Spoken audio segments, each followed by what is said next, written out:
Welcome back to Physics Zone. I hope you remember what we have studied yesterday.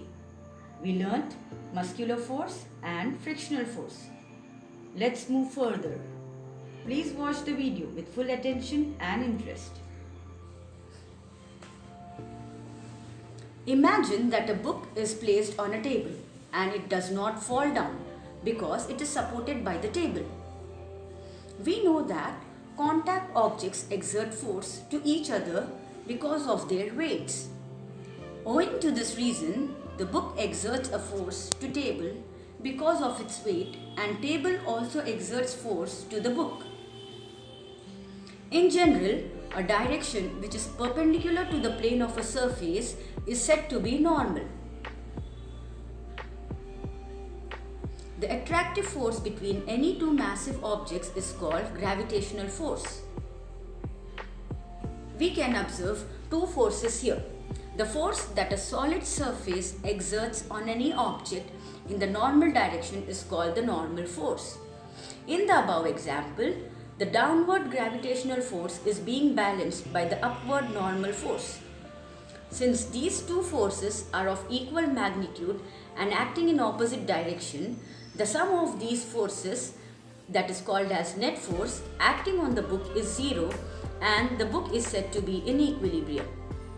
Imagine that a stone is suspended with the help of a thread or string and its free end is tied to the retort stand. We know that the stone would fall down due to gravitational pull of the earth if the string is broken. For a stone tied to the thread, gravity pulls down the stone all the time, but it does not fall down because it is supported by the thread. Thus, there exists a force which supports the stone against gravity by pulling it upward.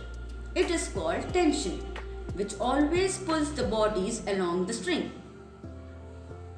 The direction of the tension force is always away from the surface of the object to which the thread is attached. Let's do an activity to find the limiting force that can be borne by a string. The aim of this activity is to find the limiting force that a string can bear.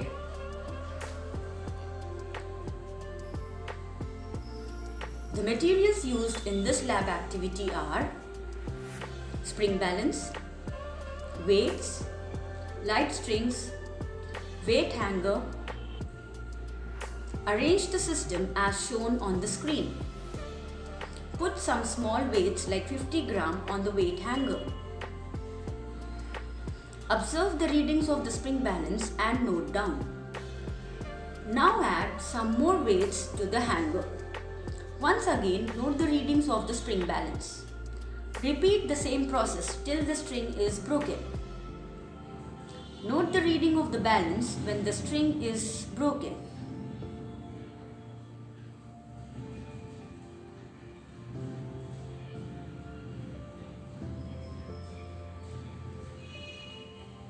Repeat it with the different strings. Separate the whole system from the ceiling. Now take another string and tie its one end to the weight hanger and other end to the string balance. Place some weights like 50 grams. Now slowly pull up the whole system with your hand. Note the readings. Repeat the same procedure for various weights like 100 grams, 300 grams and 500 grams.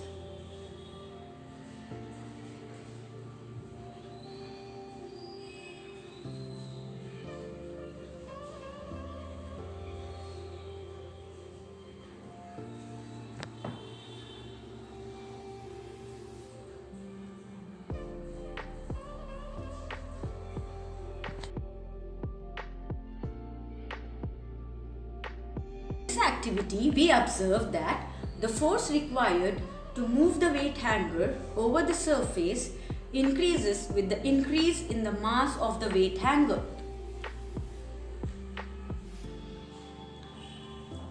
Finally, we learn that the frictional force which opposes movement must also increase with the increase in the mass of moving object.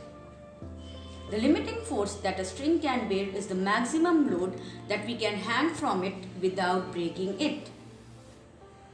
The maximum tension which a string can bear is called its breaking strength, which depends upon applied force. And moving on to another activity of observing magnetic force. Take two sewing needles. Take a bar magnet. Rub them in the same direction with a bar magnet several times individually.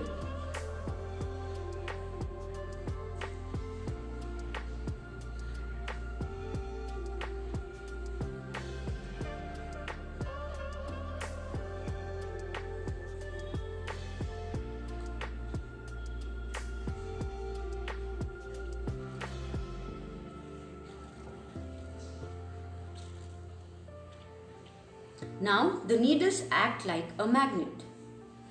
Take a compass. Identify the north and south poles of the two needles.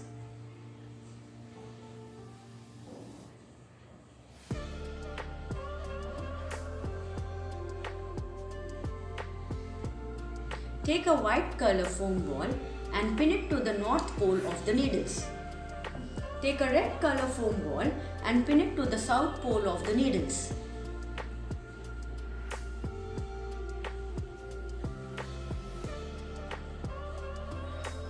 Now take water in a bowl.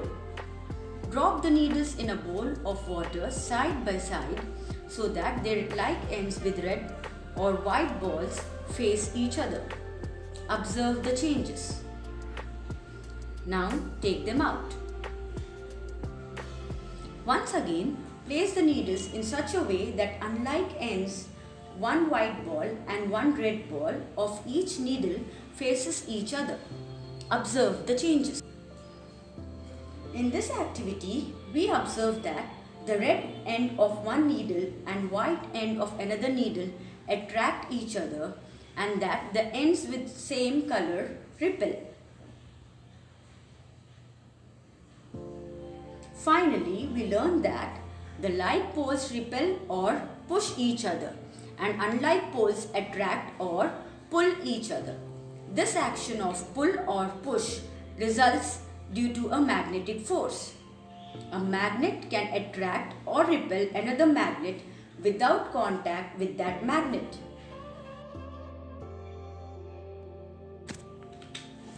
Take a balloon, inflate it.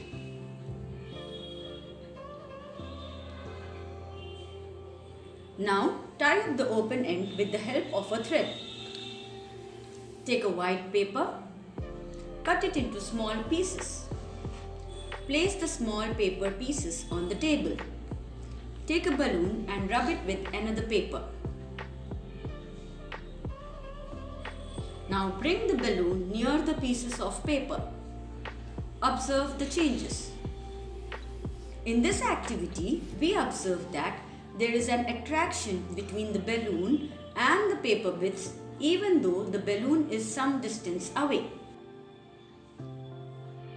We say that when the balloon is rubbed with a paper, it acquires an electrostatic charge on its surface. The balloon is now said to be a charged body. When it is brought near the bits of paper, the pieces acquire an opposite charge and will rise. The force exerted by a charged body on another charged or uncharged body is known as electrostatic force. This force comes into play even when the bodies are not in contact. It is an example of a force at a distance. Homework for today. Read the part of the lesson completed in both the videos. Differentiate between the contact force and field forces. Write at least 3 differences. Thank you. Wait for more such videos in the next class.